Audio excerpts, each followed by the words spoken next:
Can £9,999 really buy you a Mercedes-Benz that looks premium, feels sporty and costs less than many ordinary hatchbacks? Or are you just simply paying extra for the badge? This is a 2015 Mercedes-Benz A180 with 54,600 miles and an automatic gearbox. It looks like an affordable route into Mercedes ownership, but before calling it a bargain, we need to talk about its cramped rear seats, firm ride, aging technology, and the potentially expensive problems hidden behind that three-pointed star. Here, today at HDG Cars, we are finding out whether this A-Class is a smart premium hatchback or just an ordinary car.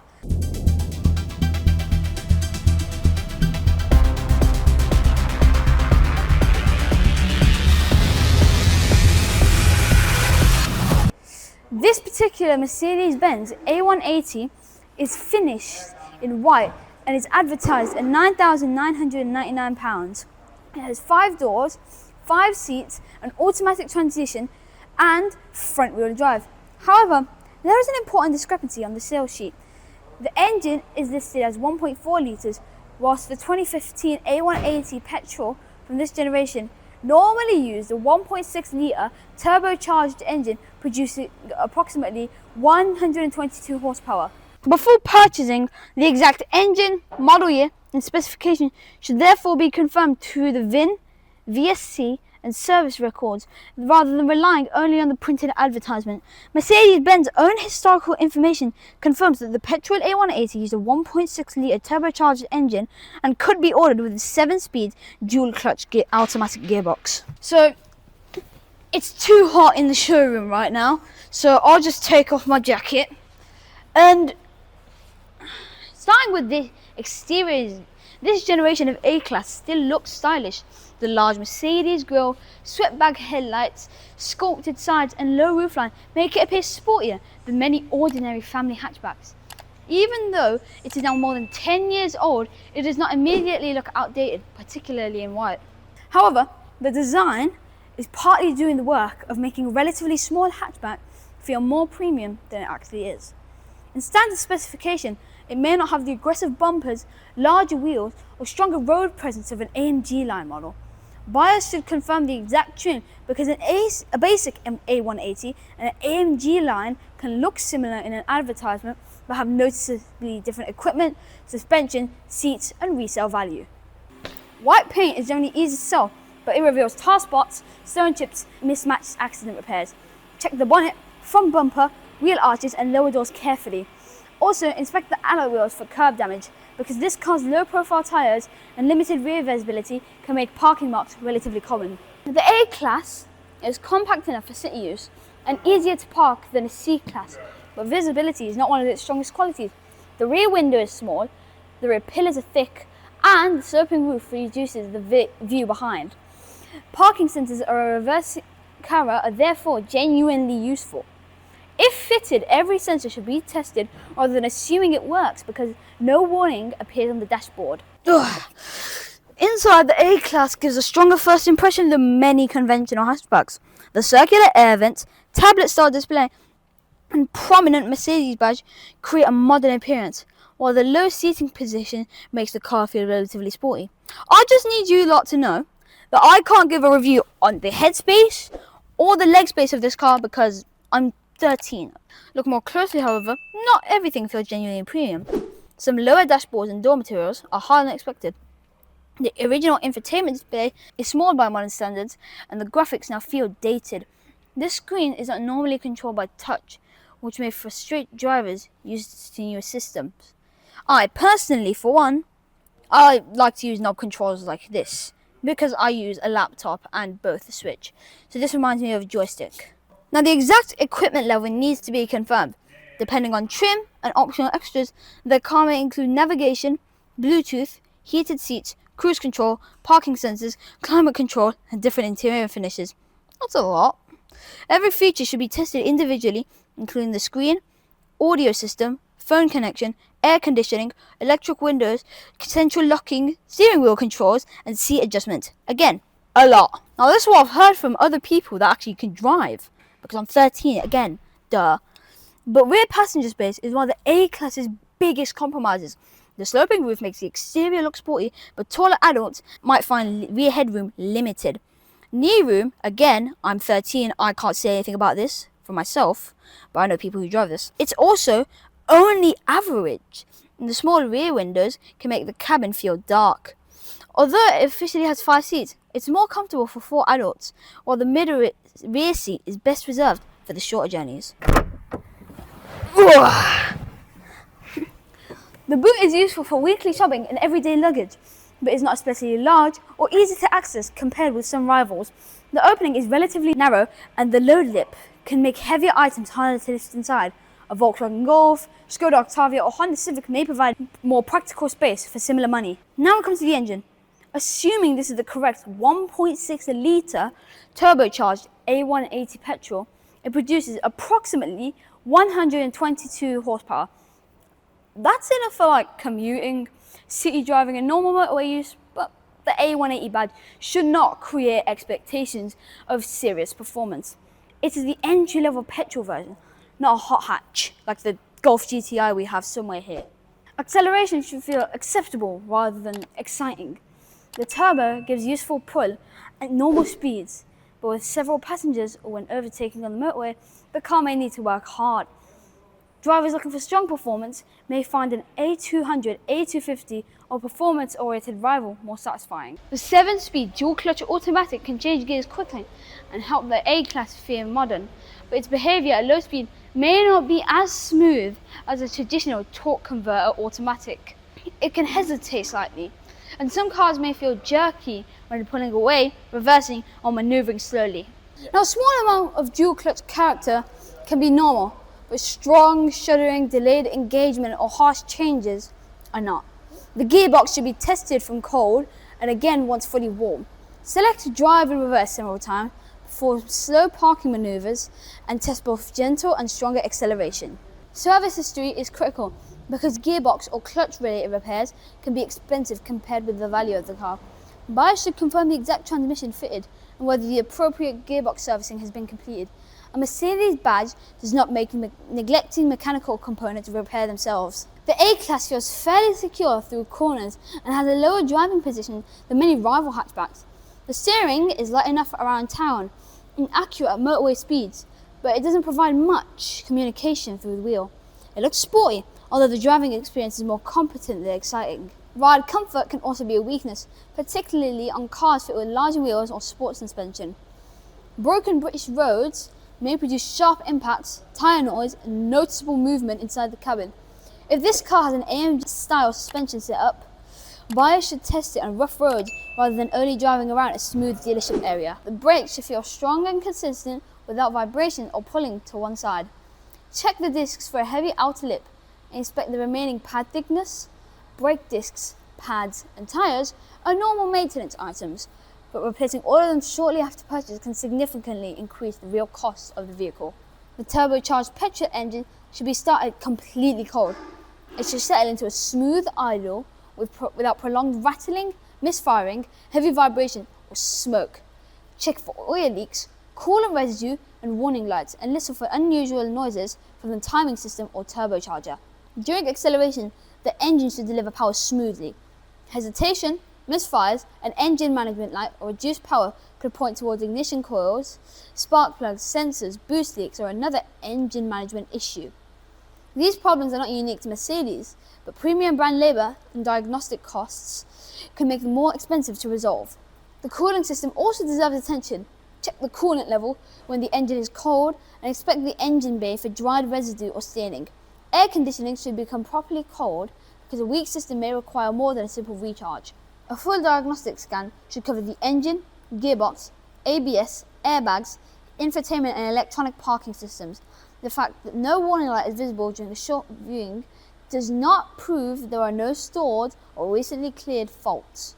At 54,600 miles, the mileage is reasonable for the age, but this car is now around a decade old. Age affects batteries, seals, suspension bushes, cooling components, and electronics, even when the mileage is relatively low. A complete service history is therefore more valuable than a detracted odometer figure alone. So we've done a lot of theoretical testing. How about something practical? We're gonna need a test drive, of course. But who are we gonna go with?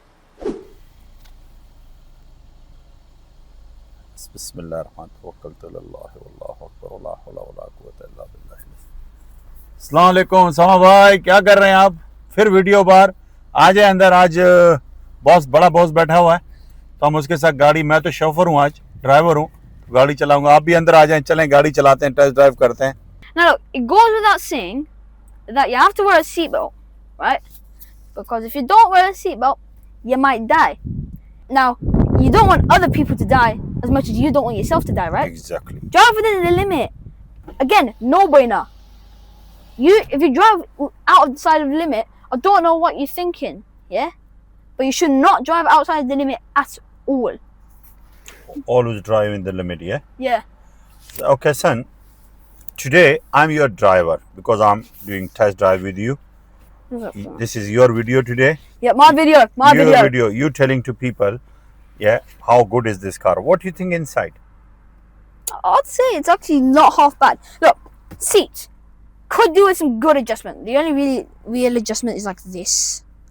But like, okay, I can't even move this forward. Okay. Come on. Headspace, I really can't talk about. I mentioned this earlier, yeah, but I can't chat about headspace because... What about the looking, looking, inside looking? What do you think? How you feel it? Before test drive? At some areas, it's a bit off. Look at the dashboard, for example. Yeah. See, I think that we could do with a bit... I think the newer models fix this with like a digital dashboard, yeah, DigiDash. Yeah. Other than that, it's pretty decent. But you see, you paying £10,000 for that car, yeah, and this is 2015 plate. Yeah. I think that in that money, you got lots of things inside. It's look nice. I like the steering. I don't know you like it or yeah, not. the steering looks nice. You gotta admit that's one of the features of the car, one of the best of them. It's the steering. Me personally, big steering guy, right? Okay. Second thing, Zakaria, if I'm test driving for you, you paying me something or no? How much would I pay an Uber? Like £5, right? £5. £5 £5. for half hour driving. Half hour, yeah. Well, that's how much you pay an Uber, right? Listen. You basically my Uber for the day. Okay, that's today I'm your Uber driver, yeah? Yeah. Let's go for test drive. Bismillah Rahman Rahim. Guys, we start the drive, yeah, Zach? Yep. Okay, now we're going out. You tell me how you feeling about cars and tell to people how's you feeling in the car, yeah? This is 30 mile per hour, yeah? Yeah, 30. Road limit, yeah, 30. We will do in 30, inshallah. Yeah, inshallah. Zakaria, what do you think? Which will be your first car? I'm gonna go for like a Mini Cooper Roadster. See, I love Roadster cars, right? I like Roadsters. TT Roadster, Coupe, any Roadster car, I'm a big fan of, right? I like convertibles generally. So I'll probably a Mini Coupe specifically. Okay. Like not the Cooper, just Coupe, and specifically because I like coupe cars. Anyway, it's good. Okay, you tell me, you talking about Mercedes and you like Cooper, yeah? What do you think about this car? I'd say for £10,000, decent. It's pretty decent for the price. It has a lot of features, for example, CD. Yeah. It has SD. It has a lot of stuff for the price, right? But performance-wise, on its own, yeah, I don't think it's actually too good. It's decent, right, for the performance. It's competent, but not too exciting in a way. You said that. Okay, but I think, the boys, nowadays boys, 18 plus, they like more A-class. Why? So I'd say it's like good small car. It's good for the price, and that's why a lot of young men like it. Because the insurance is cheap and stuff, that's why. Cheap insurance. Small car, cheap insurance. You means affordable? Yeah, it's affordable. It's affordable, yeah? Yeah. It's not like cheap in a way like low quality. Okay. But it's like affordable. you know. Affordable, yeah, that's a good thing. There's Yeah. always a few caveats with cars, you know, like what discrepancies are? Ah, yeah, we mentioned This weather, hay fever. yeah, hay fever weather. I get hay fever a lot. That's why I have to itch my nose. Mm-hmm. Yeah. Where was I? Yes, I was talking about there's a few caveats here. Okay. For example, let's say there might be a few engine issues. There might be this car as well. Rear viewing not that good. Look, if you're going the rear windows, Yeah. the rear columns really thick. Rear windows small as well, Okay. which doesn't make for that good of a viewing experience. From outside, yeah. Yeah, Inside, you look outside is not that good. yeah, You mean? that's what I'm saying. Zakaria, my question. This car I'm driving now, I feel relaxed in the driving because of low mileage. Yeah. It feel like a new. How you feel it inside, I feel, driving wise? but driving wise, Yeah. Yellow car. it's decent. Okay. It's not too bad. It's not too bad, right? Sometimes it can be a bit iffy, but it's not too bad in general. Okay. Now my last question about Zakaria, you are 18-year-old, yeah? Yeah, just recently turned Because 13. today you are the boss. Yeah? Yeah. How you feeling when you talk like a boss and you talking about business, you talking about car? What's your experience in this young age? I feel good as hell. I feel pretty great when I'm doing videos, when I'm chilling, you know, and it's actually really easy for me to make these videos. Okay, now you will be start selling cars and stuff. You need to go to school as well, college, university. What you saying to people? Work with dad, family is easy, and how is your school and college and how you feeling? You can manage everything?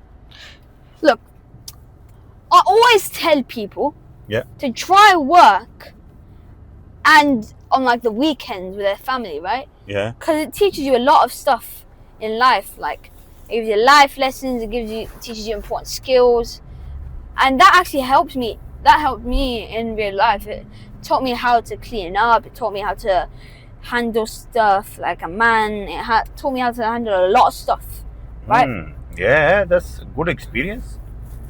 And that it changes you as a person in a good way. Exactly. And that's what I'm trying to say to people. Work changes people, you know? Okay, Zach, that's a very clever answer. Can you tell me, your age boys and girls, what you tell them to do? Like what? Like business, work, study, everything, and especially mom, dad, respect and stuff. What you telling them? Just work with your family. That does a lot. That does a lot in the way of learning and like respect. Like you give more respect to your family, you know? Yes, exactly. And you need to respect your mom, dad as well, innit? That you can Yeah, tell them. that's what I'm talking about. You can tell them. That's what I'm talking about. That's what you're talking about, Yeah. Yeah, that's okay. Now, anything you missing in this car? Because we're talking about family, business. Now, because today our video about this car, you missing anything in this car? How you feeling? Screen should be a bit bigger.